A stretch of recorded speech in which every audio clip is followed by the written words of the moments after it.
আসসালামু আলাইকুম, আপনারা দেখছেন সঞ্জিদা আহাজ ব্লগস। আশা করি সবাই ভালো আছেন। আমাদের এখানে তো এখন উইন্টার চলে আসছে, তো আর গার্ডেনিং অবশিষ্ট কিছুই নাই। এখন যেগুলা গত বছরের ছিল ওগুলা সব পরিষ্কার করে গার্ডেনটা একটু টাইডি করে নিচ্ছি। আজকে দিনটা মোটামুটি অপেক্ষাকৃত একটু ভালো, তো সেই জন্য ভাবলাম গার্ডেনটা একটু পরিষ্কার করে ফেলি। তো অনেকই মানে একেবারে গার্ডেনের অনেকই ময়লা হয়েছিল, ওগুলো সব আমি এখন সকাল থেকে বসে বসে ক্লিন করলাম। আর এদিকে গার্ডেন অবশিষ্ট এখনও কিছু কিছু আছে, এই কদু শাকগুলা মোটামুটি আছে, আর আছে এই মোটামুটি শিম এখনও আছে, দেখা যাচ্ছে কি এই যে শিম প্রায় অনেকই আছে। তো এই শিমগুলো আসলে রেখেছি, আমার ভাইরা আয়ারল্যান্ড থেকে আসবে এই অক্টোবরেই, তো ভাবছি দেখি ততদিন পর্যন্ত যদি থাকে ওদেরকে কিছুটা রান্না করে খাওয়াতে পারবো। তো মোটামুটি এই শিমগুলো আছে যখন থাক, এখন তুলছি না। আর এই হচ্ছে আমাদের লাল শাকগুলাও রেখে দিয়েছি, যেহেতু আমি বিচিগুলা রাখবো আগামী বছরের জন্য। তো এগুলো আর তোলার কোনো প্ল্যান নাই, এগুলো যতটুকু বড় হওয়ার হয়ে নেক, তারপরে সুন্দর করে এটার বীজই আমি কালেক্ট করব। আর এবারে লাউ গাছের কি বলবো, একেবারে শেষ অবস্থা আর কি। একটা ছোট্ট লাউ মোটামুটি আছে এখনো এবছর আমার কোনো লাভ হয়নি বাই দ্য ওয়ে। তো যেহেতু এখন উইন্টার চলে আসছে, সামার শেষ, আর কোনো গার্ডেনের মানে আশা ভরসা নাই, তারপরেও ভাবছি অক্টোবরে কিছু পেঁয়াজ লাগিয়ে নেব। এই জায়গাটা এই জন্যই আসলে ক্লিন করে নেওয়া। তো উইন্টারেও দেখা যায় পেঁয়াজটা মোটামুটি হয়, পেঁয়াজ রসুন। তো ওটাই এখন আজকে ভাবছি, দিনটা যেহেতু ভালো, এগুলা লাগিয়ে দেবো এই জায়গাটাতে, দেখি কিরকম হয়। তো এই মোটামুটি আমাদের গার্ডেনের আপডেট। তো নেক্সট ইয়ার ইনশাল্লাহ আরও ভালো করে গার্ডেনিং করার চেষ্টা করব। তো আপাতত এই ক্লিনিংয়েই আছি। তো আমার এই মিন্টগুলা কিন্তু অনেক মজার, যে কোনো কাজে এত ফ্লেভারফুল, একেবারে তাজা পুদিনা পাতা। আর মরিচগুলাও বেশ ঝাল ছিল, অনেক খাওয়া হয়েছে, বাট এখন তো আমার মনে হয় না আর সারভাইভ করতে পারবে, প্রচুর ঠান্ডা শুরু হয়ে গিয়েছে। তো এই তো আস্তে আস্তে দেখি আমি পেঁয়াজগুলা লাগিয়ে নেব। পেঁয়াজগুলো আমি রেঞ্জ থেকে এনেছি, 3 প্যাকেট ফর 5 পাউন্ড। এখানে রেড অনিয়ন, 2-3 ধরনের পেঁয়াজ আছে। What's that? It's a snake. It's not a snake, it's a worm. It's a wiggly worm. What's going out? You want it? You want to play with it? Yeah. You sure? Yes, I want to play that. Are you sure? You want to play with the wiggly worm? Yeah. Are you? I want to. Shall I give it to you? Yeah. Shall I give it to you? Oh. That's not watching my thing. Why are you running away now? The one with. You say you want to play. Yeah. Not just one. I don't like that thing. It's a wing of one. It's a wiggly worm. You don't like it now. You're scared? No, it's a friend. It's a friend. Yeah. Yes, it is a friend. Hello, wiggly worm. Shall I put it back? You can play. Wiggly worm can play. Oh, nice. No one can. What do you say, you? What do you say, me? Oh, no. Oh, no, this. No, on the can. No one. Oh, yeah. I can show you. Mommy. Mom. Mom. Mom. Show me this.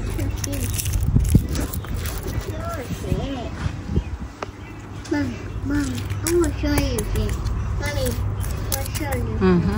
Let me show the snake, okay? I'm showing you. Let's show. Let's find it. What? Let's find that. Did you find it? It's still there. বেশ কিছুক্ষণ gardening শেষে চলে আসলাম lunch বানাতে। আজকে লাঞ্চে ঠিক করেছি বানাবো স্ম্যাশ বার্গার। তো এই স্ম্যাশ বার্গারটা আসলে খুব ভালো ভালো যে বার্গার সবগুলো আছে না, ওখানে দেখা যায় প্রচুর দামে এই স্ম্যাশ বার্গারটা বিক্রি হয়, অথচ বানানো যে কি পরিমাণ সোজা তা আজকে রেসিপি দেখলেই আপনারা বুঝতে পারবেন। তো প্রথমে একটা সস বানানোর জন্য আমি মেয়োনিজ, তারপরে মাস্টার্ড পেস্ট, ওয়েস্টার্ন সস, তারপরে আপনার ক্যাচআপ, তারপরে একটু পিকল আর জালাপিনোকে আমি কুচি করে মিক্স করে একটা বার্গারের জন্য সস বানিয়ে নিয়েছি। আর এই তো একটা প্যান গরম করে নিলাম, আর আমি কিছু হাফ কিলোর মতো কিমা ধুয়ে নিয়েছি। তো কিমাটা একটু চর্বিযুক্ত হলে বাইন্ডিংয়ে অনেকে হেল্প করে। তো কিমাটার মধ্যে এই পর্যায়ে কিছুই অ্যাড করি না, একেবারে একটা সাদা কিমা বলতে কোনো সিজনিং ছাড়াই কিমা। তো এটাকে ঠিক এভাবেই প্রথমে বাটারে দিব। তো তারপর একটা বার্গার স্ম্যাশার, তো আমার যেহেতু বার্গার স্ম্যাশার নাই, আমি আমার পটেটো মাশারটা ইউজ করছি। তো সেটা দিয়ে এটাকে চেপে চেপে এভাবেই, তো হয়তো আপনারা ভাবছেন বার্গারটার শেপটা একেবারে ইনপারফেক্ট, বাট না, যেটা কিনা স্ম্যাশ বার্গার সেটার মানে যত বড় ভালো রেস্টুরেন্টেই খান না কেন এটার শেপটা ঠিক এরকমই ইনপারফেক্ট হবে। তো বড় বড় রেস্টুরেন্টগুলোতে খুবই চড়া দামে এই বার্গারটা বিক্রি হয়। তো এই তো আমি স্ম্যাশ করার পর একটু সল্ট আর ব্ল্যাক পেপার আর কিছু কাটা অনিয়ন্স আমি দিয়ে নিচ্ছি। তো এই তো এটাকেই আমি সুন্দর করে ভেজে নেব। আর ভাজা বলতে অনিয়নটা আমি ক্যারামেলাইজড হতে দেব। আর এই বার্গারটা যেহেতু আমি সিজনিং করেছি খুবই সামান্য সল্ট আর পেপার দিয়ে, উপরে আমি এই চিজটা দিয়ে যতক্ষণ এই বার্গারটা সুন্দরভাবে কুক হবে ঠিক ততক্ষণই এটাকে হতে দেব। তারপর আমি এই বার্গার বানটা গরম করে নিয়েছি। তো বড় বড় ভালো রেস্টুরেন্টগুলোতে ওরা কিন্তু বিয়স বান ইউজ করে, আমার বাসায় এই বানটাই ছিল, আমি এটাই ইউজ করছি। তারপর এই তো সস লাগিয়ে নিলাম, সে বার্গার সস যেটা আমি বানিয়েছিলাম। তো আমার হাজব্যান্ড আবার বেশি সস পছন্দ করে না, তো এই জন্যই ওর জন্য একটু কম সস দিয়েই বার্গারটা বানিয়ে নিচ্ছি। তো এই একেবারে সোজা সাপটা একটা বার্গার, খুবই সহজে বানানো যায়, বাট এটা খেতে একেবারে আমি বলবো অমৃত।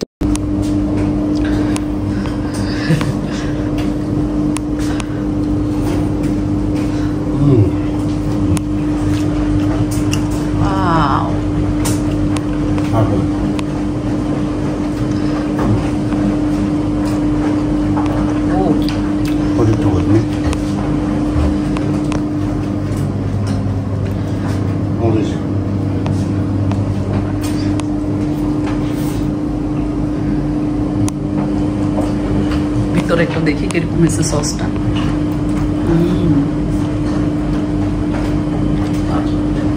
রান্না বান্না শেষে কুইক একটা শাওয়ার নিয়ে চলে আসলাম এইডেনকে স্কুল থেকে পিক করার জন্য। তো আমার কি হয় আসলে সব কিছুই ঘড়ির কাটায় কাটায় করা লাগে, না হলে আমার একেবারেই মানে টাইম টেবলটা মেনটেন করতে পারি না আর কি সব সময়। তো যাই হোক, এইডেনকে নিয়ে চলে আসলাম। এইডেন খুব খুশি যখন বলেছে বাসায় স্ম্যাশ বার্গার বানিয়েছি, তো ওটাও এখন ভেজে দেব বাসায় গিয়ে আর কি। তো এই তো বাসায় এসেই আজকের ওয়েদারটা যেহেতু ভালো, ওরা সবাই গার্ডেনে খেলছিল।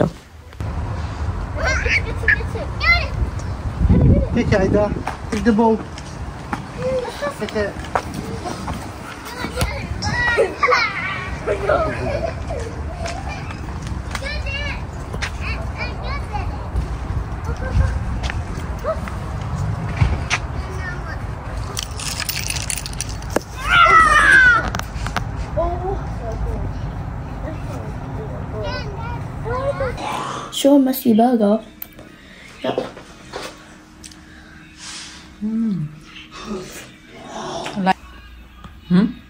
Yeah.